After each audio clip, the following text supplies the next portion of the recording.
స్వామివారికి వెనుక వైపు ముందరి కన్నా వెనుక వైపు నుంచి స్వామివారు చాలా అందంగా ఉంటారు. కాకపోతే ఎవరు చూడలేరు. స్వామివారికి వెనుక శిరశ్చక్రం ఉంటుంది. శిరశ్చక్రం కింద మెడ వరకు వంపులు తిరిగిన వెంట్రుకలు, చివరిగా ఉంగరాలు ఉంటాయి.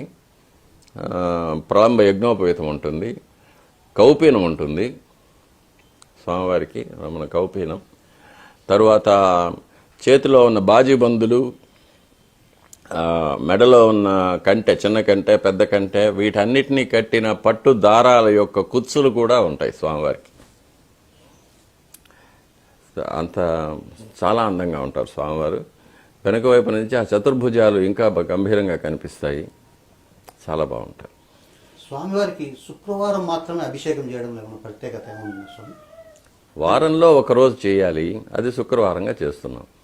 అంటే కొన్ని ఆలయాల్లో మంగళవారం చేస్తారు, సోమవారం చేస్తారు. అంటే ఈ ఆలయానికి ప్రత్యేకంగా అంటే శుక్రవారం చేయడం వల్ల ప్రత్యేకత ఏముంది? ఆగమాల్లో శుక్రవారం చేయాలనే ఉందా, లేదు మామూలుగా మనము ఆలయ నిబంధనలు లేకుంటే మన సౌకర్యం కొద్దీ పూర్వకాలం నుంచి ఏమన్నా ఆ రకంగా ఏమన్నా ఫిక్స్ చేశారా?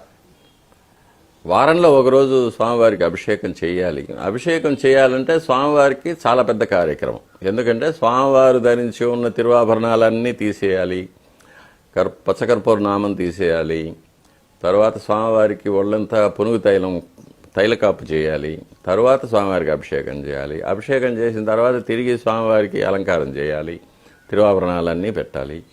ఇవంతా కూడా ఎక్కువ కాలం తీసుకునేది కాబట్టి వారంలో ఒకరోజు మాత్రం అభిషేకం పెట్టుకున్నాం. ఇందులో శుక్రవారం అనేది మహాలక్ష్మికి ప్రత్యేకమైనది. స్వామివారి వక్షస్థలంలో అమ్మవారు వ్యూహలక్ష్మి అనే ఒక ప్రత్యేకమైన రూపంలో ఉంటారు. అందుకే ఆయనకు శ్రీనివాసుడు అని పేరు.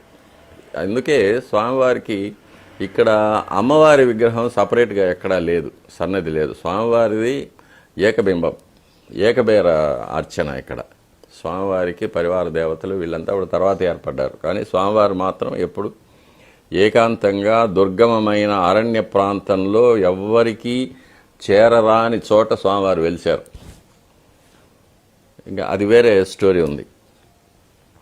కాబట్టి ఇట్లా స్వామివారికి చేసినప్పుడు అమ్మవారికి కూడా చేయాల్సి వస్తుంది. కాబట్టి అది శుక్రవారం నాడే స్వామివారికి కూడా చేస్తే లక్ష్మీప్రదంగా ఉంటుంది. అట్లాగే వక్షస్థలంలోని అమ్మవారికి కూడా పసుపుతో హరిద్రోదక స్నానం, తిరుమంజనం చేసేస్తామంటే స్వామివారికి అమ్మవారికి ఇద్దరికి ఒకేసారి అభిషేకం అయిపోతుంది అనేది ఇది సౌకర్యం కోసం అది ఏర్పడింది. అది మహాలక్ష్మి కటాక్షం కోసం, అది భక్తులు కూడా దర్శనం చేసుకున్న వారందరికీ కూడా లక్ష్మీ కటాక్షం కలుగుతుందని.